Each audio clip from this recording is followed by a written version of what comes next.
I am Dr. Charles Cole III with some common sense, because common sense ain't so common these days. Teacher strikes are back in the news. Over the past few weeks, teachers have walked off the job in California, Illinois, Minnesota. That's just to name a few places. COVID-19 disruptions plus staffing shortages equals a lot of unhappy adults pushing for better.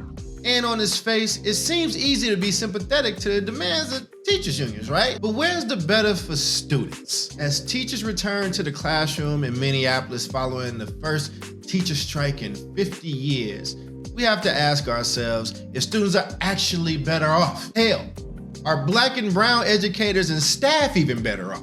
Before Sacramento teachers started striking, 571 students were getting zero instruction, and hundreds more were warehoused in auditoriums due to lack of teachers and subs. All the strike has produced so far is zero instruction for all of Sacramento's public school students. Where's the benefit for students in that? Look, I actually have no problems with unions or the teachers unions negotiating hard, but damn, the school closures for kids that look like me gotta always be the first block to fall? I mean, strikes used to be the nuclear option. Now it's just par for the course. And teachers unions talk a big game about standing up for all students, right? Well, history shows that they failed to do this, particularly when it comes to standing up for Black and brown students and educators. The largest teacher strike in American history took place in 1968. And it was not a good look for white members of the teachers union, to say the least. An experimental Black district in New York City called Ocean Hill-Brownsville, they wanted a culturally affirming curriculum taught by Black educators. They had to move out previous staff, who were mostly white, to make that happen, because they wanted it taught by educators that looked like the students.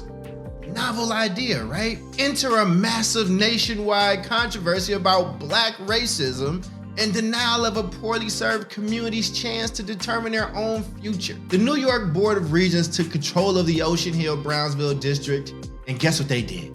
They rehired all the white teachers. Damn, I wonder where the same energy was when the Brown versus Board of Education decision fired, most of the Black teachers. We had Black teachers in Black neighborhoods educating Black kids. Well, actually, let's just add some common sense, all right? Maybe, just maybe, a loss in class time for Black students, brown students, and poor students shouldn't be the first thing on the table when negotiating, no matter how noble the cause. I mean, maybe we teach kids during the day and then we roll up and do some sit-ins at district offices, or put some pressure on where the soup goes and has their drink at night. And trust me, if I was a superintendent, I would absolutely have a drinking spot at night. Are you kidding me? But all jokes aside, serious. COVID has done a number on everybody, all right? It's been tough. Let's have a human moment right now. And that's been tough on educators, and they should have really safe working conditions. There is no doubt about that, okay? And I actually think that good educators should have better teacher pay as well. I'm here for it. I'm here for all of it. I'll even support you. I'll be out there with you if that's the case.